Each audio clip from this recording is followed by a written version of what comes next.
Okay, we're going live and let's see what happens.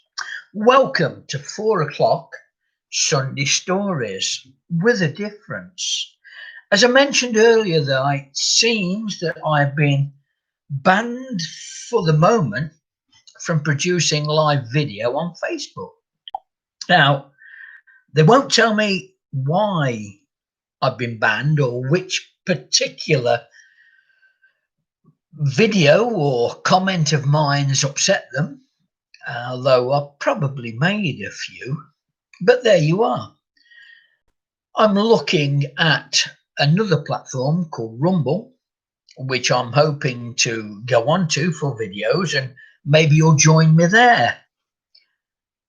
It's part of a group which promises not to ban you unless you threaten to kill someone, which I haven't done on Facebook. So, what about the week? And it's all about the virus, isn't it? Well, not all, but 99%, which is frustrating because I'm sure that there's something else happened this week apart from the virus and the president. And hopefully he will recover. He's put out a couple of videos, apparently on Twitter, where his voice is strong. He looks as if he's suited and booted and ready for work, which, in my opinion, shows a little bit more energy than Joe Biden, but we'll put that to one side. It's strange in the accommodation, the community that I live in, where I'm noticing that particularly now the weather is turning. It's grey outside and it's drizzling all day. So few people are prepared to come out and sit and get some fresh air. It's noticeable that when they do, the moaning, the complaining, and even in some cases the arguing is rising. And that's got to be with this sort of naturally enforced lockdown. Because being over 50, many over 60, most over 70, we're not inclined to go walking in the rain. I am, and they look at me askance as if to say, what the hell is he doing walking in the rain? That's me. But I do have more energy than they have, I think. I do more than they do, I think. And I am feeling a little more positive than they are, I think. You see, it's a life choice. And you know, people will say it's my life choice, and it is. And it's affecting their life choices. And that may be. I don't particularly wear a mask when I'm out. I certainly don't wear a mask when I'm in my apartment or even against the rules when I'm in the corridor. Because the doors to get outside are only about 20 feet away. And I see little point in putting a mask on to go down the stairs and out the door and then taking the mask off again. And that's half of my problems with people who wear masks in town. Or rather, don't wear masks in town until they get to a doorway where they put the mask on. They step inside and take the mask off. And then when they come out again, they put the mask on to walk out of the door and then take it off when they get outside. That's me. I choose not to do that. The other thing that happened in the week is, or was, more disturbing. I have 3 daughters. 2 of them have done particularly well, but my middle daughter has had issues. She was a daddy's girl. And when me and her mum, a brilliant mum, by the way, split up, I think it affected her more than certainly my younger daughter, who was closer to her mum anyway.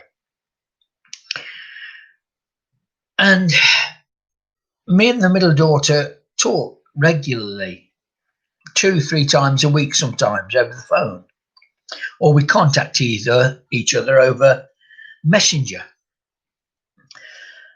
I rang her on Tuesday and she seemed okay.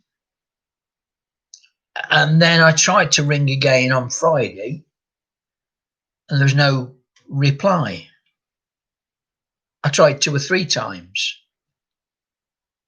I tried earlier, I tried in the afternoon, and then I tried late in the evening. And then I got a message from her mum saying, "Have you heard from my middle daughter?" And that started between the 2 of us, probably an hour or 2 of real concern. In the past, she has had problems with depression and some bipolar. She's living in an apartment where apparently a housemate is a drunk. And I must admit, she's moved quite a few times with work. And it seems as if she just, every time there's a light at the end of the tunnel, life comes and kicks her in the face. And not always, not often from her fault. Yes, we all make choices.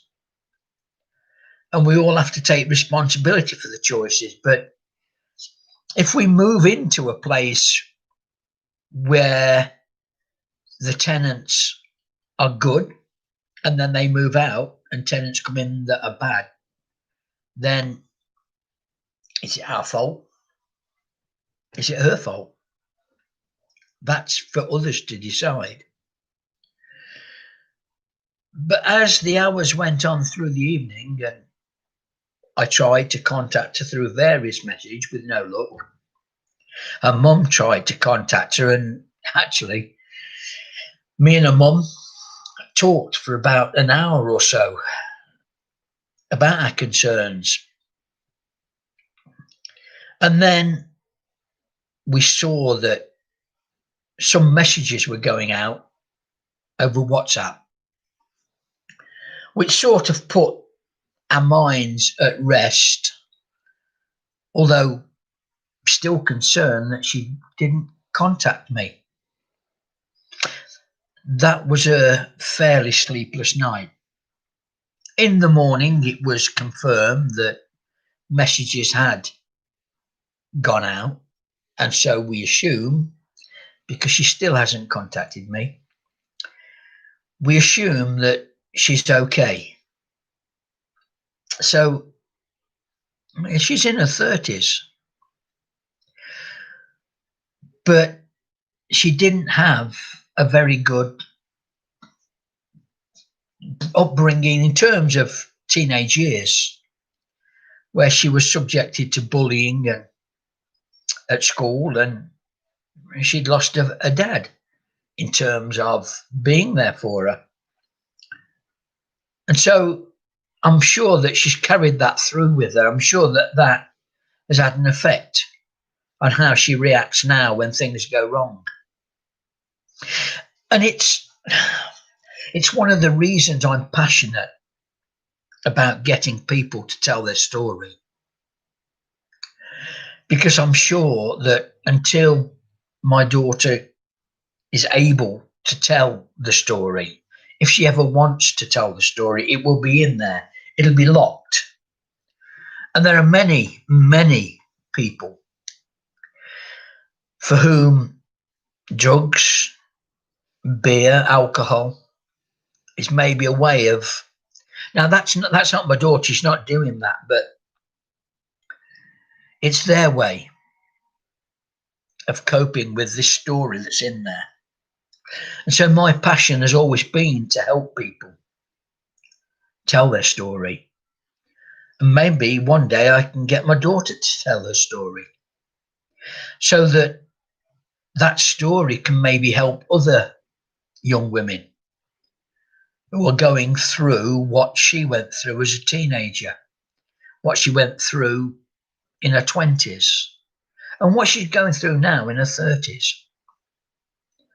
Maybe it will help them to come to terms with their story. So it's been a bit of a grey week, to go with the grey weather. Let's hope that when Facebook let me back in again, we connect more. Let's hope my daughter comes to terms with whatever issue she's got at the moment. And let's hope you get through the week and we can chat next week. Not been a good 4 o'clock Sunday story, but that's life. Hope to see you next week. Take care. Have a good week.